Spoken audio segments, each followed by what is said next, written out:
All right, so welcome to the Monday evening masterclass. Tonight we're going to revisit some of the things that we could do to help ourselves to manage heat. We're revisiting that because we're moving into another very warm week, into the 90s and high 90s. So that means that when heat pushes on you, it's what we would call the fire element or pitta. And if you are already or if you already are pitta, or you have a lot of fire in your constitution, it means that that heat is then going to push on the heat inside of you. So it starts to show up as aggravation. So what we want to do is start pacifying the heat. And we can pacify the heat in a lot of ways. One of the ways is through our diet. So what you do is you start to pay attention to the foods that you eat, and you eliminate foods that are increasing heat in the system, in the actual tissues. And we know that when we eat a chili pepper, we eat it and it makes your whole body hot. People turn red, right? So that is an indication of how food affects us. All the foods land on that scale of cool, neutral, right? You go from cool into neutral all the way up to hot. Every single thing you eat lands on that scale somewhere. So that means that when you metabolize it, it is impacting your tissues. So we stay away from those hot, spicy foods. We stay away from the foods that are going to increase heat. And that's difficult for a lot of people who are high pitta because it's what they like the most. Typically, when I get people coming in that are high pitta, they'll tell me their favorite foods are Mexican, Indian, Thai, all of the spicy, and the spicier, the better. But you got to stay away from those. You can eat more salads. If your digestion is strong, which means that you're not having gas, you're not having indigestion, you're not having bloating, you're not having loss of appetite. And by the way, not being hungry is an imbalance.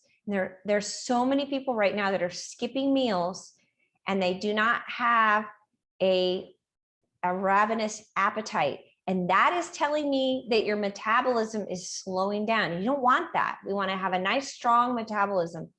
And being hungry is a way of knowing that you've got a good, strong metabolism.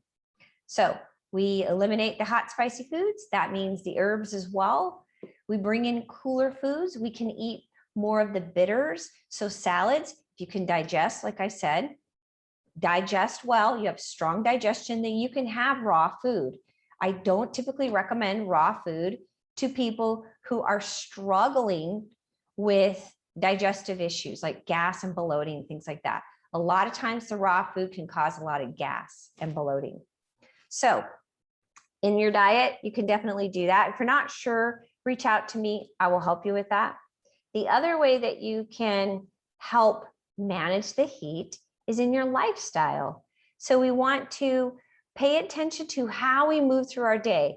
If you tend to be pretty intense, you procrastinate, you wait to the last minute, you like competition, you like intensity, backing away from those kinds of activities and removing yourself, like you see a heated conversation going on between people, instead of getting involved in it, remove yourself, right? Because you don't need to increase the heat inside of you through emotional engagement or even mental engagement. High pitta people get overstimulated in the brain. They overthink it. They're super analytical, super smart, super sharp, and they have an opinion about everything. And what you want to do is bring in a little bit more meditation, more silence, more stillness, and that can help ease some of that mental pressure, mental emotional pressure. All right.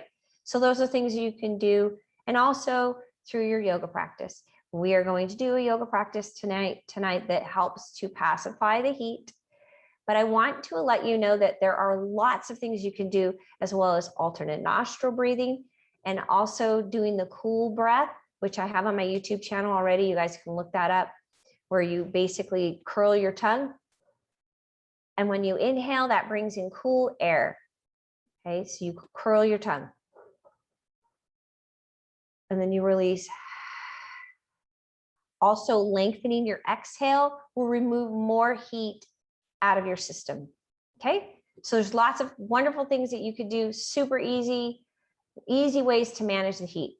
And I want to give those to you, remind you of those, because sometimes we forget about the little things. I know that when I am out of balance, for some reason, I just forget everything I know. So it's nice to have a little reminder of what you can do to manage whatever's going on in the environment, in your life, and all of that. So if you have questions, reach out to me. You can go to my YouTube channel. I have posted some pitta reducing practices already, but we're going to do another one tonight. I want you to think about your intention tonight, which is ease. So we move through our practice with ease. We want to be chillaxed by the end of the practice. All right. Okay. So that's what the plan is. Let's do it. Okay.